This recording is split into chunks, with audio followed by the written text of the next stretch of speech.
গণপরিষদের প্রথম যে চেয়ারম্যান, গণপরিষদ গঠন করা হয়েছিল 1946 খ্রিস্টাব্দের 9 তারিখে ডিসেম্বর মাসে, আর এটা 26 নভেম্বর 1949 আমাদের গণপরিষদ তাদের লেখালেখি সম্পন্ন করেছিল 2 বছর 11 মাস 18 দিন ধরে। আর সেই গণপরিষদের প্রথম চেয়ারম্যান ছিল সচ্চিদানন্দ সিনহা। আর হচ্ছে তোমার পার্মানেন্ট চেয়ারম্যান হয়েছিল দুদিন পরে 11 তারিখে ডিসেম্বর মাসে, তো হচ্ছে তোমার রাজেন্দ্র প্রসাদ। বিহারের গান্ধী বলা হচ্ছে, বিহারের গান্ধী বলা হচ্ছে কাকে? রাজেন্দ্র প্রসাদকে। এই রাজেন্দ্র প্রসাদ ভারতের প্রথম রাষ্ট্রপতি হয়েছিলেন। দুটো টার্ম তিনি উপভোগ করেছিলেন 1952 থেকে 1962 সাল পর্যন্ত। যদিও তিনি 1950 খ্রিস্টাব্দে 26শে জানুয়ারি থেকে রাষ্ট্রপতি হয়েছিলেন, তারপরে ইলেকশনের পরে তিনি আবার রাষ্ট্রপতি হলেন এবং দুটো টার্ম ভোগ করেছিলেন। প্রথম উপরাষ্ট্রপতির নাম পরীক্ষাতে জিজ্ঞাসা করা হয় ডক্টর সর্বপল্লী রাধাকৃষ্ণন, তিনি আবার দ্বিতীয় রাষ্ট্রপতি হয়েছিলেন। বিহারের গান্ধী বলা হচ্ছে কাকে? রাজেন্দ্র প্রসাদ। এই রাজেন্দ্র প্রসাদ আবার গান্ধীজির সাথে, বিহারের চম্পারণ সত্যাগ্রহ করেছিলেন 1917 খ্রিস্টাব্দে। গান্ধীজি 1915 খ্রিস্টাব্দে ভারতে এসেছিলেন এবং 17 খ্রিস্টাব্দে চম্পারণ সত্যাগ্রহ করেছিল, 18 খ্রিস্টাব্দে খেদা সত্যাগ্রহ করেছিল, 20 খ্রিস্টাব্দে তোমার হচ্ছে অসহযোগ আন্দোলন করেছিল, রাওলাট সত্যাগ্রহ করেছিল 1919 খ্রিস্টাব্দে। তারপরে হচ্ছে রাওলাট আইনের বিরোধিতা করেছিল, জেল খেটেছে। তারপরে আবার হচ্ছে তোমার কি প্রথম অস্ত্রবিহীন আন্দোলনের নাম পরীক্ষাতে জিজ্ঞেস করে, তো নন কোঅপারেশন মুভমেন্ট, যেটা 1920 খ্রিস্টাব্দে 1 আগস্ট চালু হয়েছিল। এই 1920 খ্রিস্টাব্দে 1 আগস্ট আমাদের একজন স্বাধীনতা সংগ্রামীর নাম হচ্ছে বাল গঙ্গাধর তিলক, তিনি মারা গিয়েছিলেন। তিনি মারাঠা ও কেশরী পত্রিকার সম্পাদনা করেছিলেন। আর হচ্ছে তিলক তহবিল গঠন করা হয়েছিল অহিংস অসহযোগ আন্দোলনে 1920 খ্রিস্টাব্দে। এছাড়া গান্ধীজি 1924 খ্রিস্টাব্দে বেলগাঁও সেশনে, জাতীয় কংগ্রেসের বেলগাঁও সেশন, কর্ণাটকে অবস্থিত বেলগাঁও, সেখানে 1924 খ্রিস্টাব্দে একবার জাতীয় কংগ্রেসের চেয়ারম্যান হয়েছিলেন।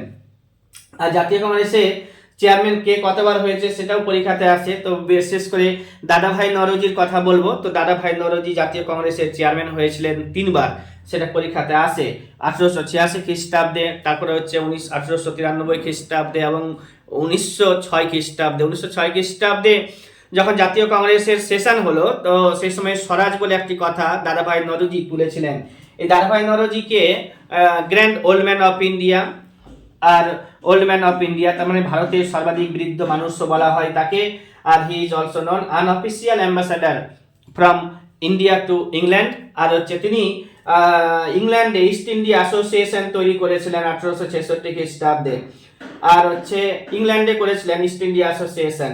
আর হচ্ছে প্রথম ভারতীয় যিনি নাকি লন্ডন ইউনিভার্সিটি যে রয়েছে সেখানে অধ্যাপনা করেছিলেন।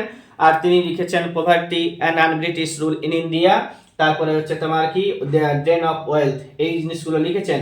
এছাড়া আরো আছে জওহরলাল নেহরুর নাম পাবে, যিনি 1929 খ্রিস্টাব্দে জওহরলাল নেহরু পূর্ণ স্বরাজের ডাক দিয়েছিলেন। আচ্ছা, এবার হচ্ছে তোমার কি আরো বলবো এখানে ধীরে ধীরে। নাগানন্দ রত্নাবলী এবং প্রিয়দর্শিকা, খুব সুন্দর ক্লাস, হ্যাঁ মনে রাখবে আর পড়তে থাকবে, অনেক ভালো ক্লাসটি হবে। এবার নাগানন্দ রত্নাবলী এবং প্রিয়দর্শিকা, যেটা হর্ষবর্ধন লিখেছিলেন, 3টি বই। খালসা প্রথা চালু করেছিল গুরু গোবিন্দ সিং। আফগান শাসক জামান শাহকে ভারত আক্রমণে আমন্ত্রণ জানিয়েছিলেন। আফগান শাসক জামান শাহকে ভারত আক্রমণে আমন্ত্রণ জানিয়েছিলেন যিনি, তার নাম হচ্ছে টিপু সুলতান। এই টিপু সুলতান হচ্ছে মহীশূরের শাসক, যিনি চতুর্থ ইঙ্গ মহীশূর যুদ্ধে ইংরেজদের নিকট পরাজিত হয়েছিলেন আর হচ্ছে মারা গিয়েছিলেন 1799 খ্রিস্টাব্দে। এই টিপু সুলতান আরবি, ফার্সি, উর্দু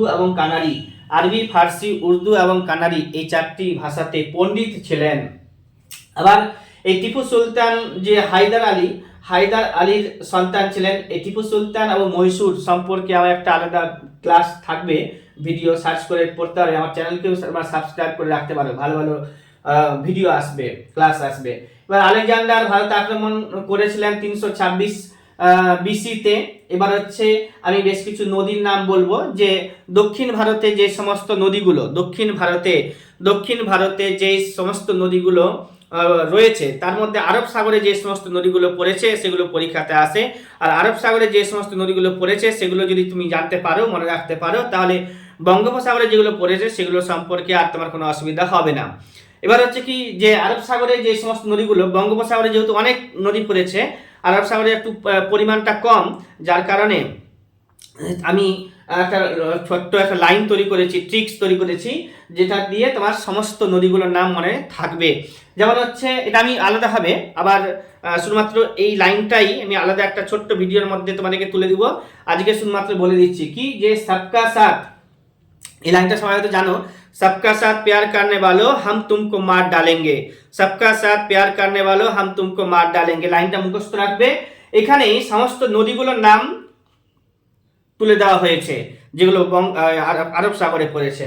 এবার হচ্ছে সাব দিয়ে আমি লিখেছি সাবরমতী নদী, কা দিয়ে রয়েছে কালী নদী, সাথ সবকা সাথ, সাব দিয়ে হচ্ছে সাবরমতী নদী, কা দিয়ে হচ্ছে কালী নদী, সাথ দিয়ে হচ্ছে সারাবতী নদী যেটা কর্ণাটকে রয়েছে। এখানে যোগ জলপ্রপাত রয়েছে, কর্ণাটকে 3টি জলপ্রপাত রয়েছে, যোগ জলপ্রপাত, তারপরে হচ্ছে তোমার কুঞ্চিকল জলপ্রপাত, তারপরে হচ্ছে তোমার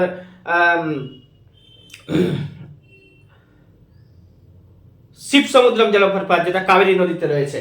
এই 3টি জলপ্রপাত বড় বড় উঁচু উঁচু, তো সেগুলো রয়েছে কর্ণাটকে। ওইখানে রয়েছে সরাবতী নদী, সেই সরাবতী নদী আমার এই লাইনের মধ্যে রয়েছে যেটা আরব সাগরে পড়েছে। এছাড়া পেয়ার কারণে ভালো, তো পেয়ার দিয়ে হচ্ছে দুটো নদীর নাম লিখেছি, একটা পূর্ণা নদী যেটা গোদাবরী নদীর উপনদী। গোদাবরী নদী হচ্ছে দক্ষিণ ভারতের লম্বাই নদী, 1465 কিলোমিটার তার বিস্তার রয়েছে। গোদাবরী নদী আমার জিওগ্রাফির ক্লাসে আলাদাভাবে থাকবে নদ নদীতে। এবার হচ্ছে তোমার কি পেয়ার দিয়ে হচ্ছে পেরিয়ার নদীও রয়েছে আবার। আর কারনেতে এন আছে, নে কারণে নে দিয়ে নর্মদা নদী করেছি। সবকা সাথ প্যার কারণে ভালো, ভালোটাকে আমি লিখেছি BHAL স্পেলিং, তো BHA দিয়ে আমি লিখেছি ভারত পূজা নদী, আর লো দিয়ে হচ্ছে লুনি নদী আমাদের।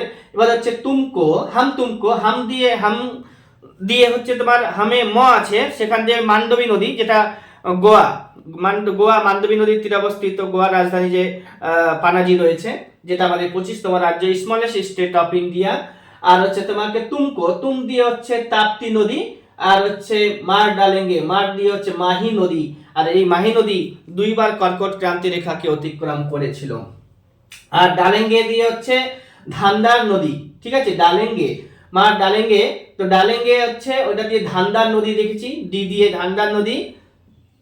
আরো একটা রয়েছে ডালেঙ্গে, গে দিয়ে হচ্ছে গ, এখানে হচ্ছে রাজস্থানে আরেকটা নদী পাবো ঘাগ্গার নদী, রাজস্থানে একটা নদী পাবো আরো ঘাগ্গার নদী, যেটা আরব সাগরে পড়েনি, ছুঁয়ে মানে তীর পর্যন্ত এসে থেমে গেছে। তো ঘাগ্গার নদীটাও আরব সাগরে পড়তো যদি এসে যেত। তাহলে হচ্ছে এই সমস্ত নদীগুলো রয়েছে দক্ষিণ ভারতে যেগুলো আরব সাগরে পড়েছে। সোজা কথা, আরব সাগরে যে সমস্ত নদীগুলো পড়েছে সেগুলো এটা লিস্ট। আচ্ছা, মনে রাখার চেষ্টা করবে। প্রথম ডাক টিকিট 1854 খ্রিস্টাব্দে, প্রথম ডাক টিকিট হচ্ছে 1854 খ্রিস্টাব্দে। মাহি নদীর নাম বলে দিলাম, যেটা কর্কট ক্রান্তি রেখাকে 2বার অতিক্রম করেছে। মকর ক্রান্তি রেখা রয়েছে আবার, যেটাকে অতিক্রম করেছিল 2বার। তো লিম্পোপো রিভার পাবো, যেটা আফ্রিকা মহাদেশে রয়েছে, ওটা আমি আবার পরে বলবো। এবার হচ্ছে তোমার কি 10তলা বন্দোবস্ত আকবরের, চার বিবি হচ্ছে আহমদনগরের শাসক। আর হচ্ছে কি পশ্চিমবঙ্গের যে ন্যাশনাল পার্কগুলো রয়েছে, 6টা পশ্চিমবঙ্গের ন্যাশনাল পার্ক রয়েছে। সারা ভারতে 106টা ন্যাশনাল পার্ক রয়েছে। এই 6টা ন্যাশনাল পার্ক অনেকের মনে থাকে না, যাদের মনে থাকে না তাদের একটা সুন্দরী লাইন মনে রাখতে হবে। সুন্দরী সঙ্গীতাকে নিয়ে জলপাইগুড়ি গিয়ে বিয়ে করলাম, সুন্দরী সঙ্গীতাকে নিয়ে জলপাইগুড়িতে গিয়ে বিয়ে করলাম। ভিডিওর কমেন্ট বক্সে এটার আমার লেখাটা থাকবে, তোমরা দেখে নিবে কিভাবে সাজিয়ে লিখেছি আমি। তো সুন্দরী সঙ্গীতাকে নিয়ে জলপাইগুড়িতে গিয়ে বিয়ে করলাম। সুন্দরী দিয়ে সুন্দরবন ন্যাশনাল পার্ক, সঙ্গীতা দিয়ে সিঙ্গাল্লা ন্যাশনাল পার্ক, নিয়ে দিয়ে হচ্ছে তোমার নেওড়া ভ্যালি ন্যাশনাল পার্ক। আর হচ্ছে জলপাইগুড়ি দিয়ে জলপাইগুড়ি, তো জলদাপাড়া ন্যাশনাল পার্ক, গিয়ে দিয়ে হচ্ছে গরুমারা ন্যাশনাল পার্ক যেটা রয়েছে জলপাইগুড়িতে। আর হচ্ছে বক্সা ন্যাশনাল পার্ক আলিপুরদুয়ারে, বিয়েতে ব আছে, সেটা দিয়ে আলিপুর বক্সা ন্যাশনাল পার্কের নাম লিখে রেখেছি। সাদা হাতির দেশ থাইল্যান্ডকে বলা হচ্ছে তুলবুল প্রকল্প। ঝিলাম নদীতে সর্বাধিক চীনা উৎপাদন করছে যে রাজ্যটি, তার নাম হচ্ছে গুজরাট। সর্বাধিক চীনাবাদাম উৎপাদনে হচ্ছে গুজরাট। এবার হচ্ছে তোমার কি বললাম, মাইনিং রিসার্চ সেন্টার ধানবাদে বললাম, আর হচ্ছে তোমার মাইকা উৎপাদনে অন্ধ্রপ্রদেশ, ইউরেনিয়াম উৎপাদনে অন্ধ্রপ্রদেশ, কফি উৎপাদনে কর্ণাটক। এগুলোকে মনে রাখতে হবে, দুটা চারটা করে মনে রাখতে হবে, সব মনে হয়ে যাবে। এবার হচ্ছে কি সবচেয়ে হাইয়েস্ট পিক অফ ইন্ডিয়া হচ্ছে কেটু, আর হচ্ছে কাঞ্চনজঙ্ঘা হচ্ছে হিমালয় পর্বতে অবস্থিত শৃঙ্গগুলির মধ্যে সবথেকে উঁচু। নবীন ভঙ্গিল পর্বতমালা বলা হচ্ছে হিমালয়কে, আর প্রাচীন ভঙ্গিল পর্বতমালা হচ্ছে আরাবল্লী পর্বতকে।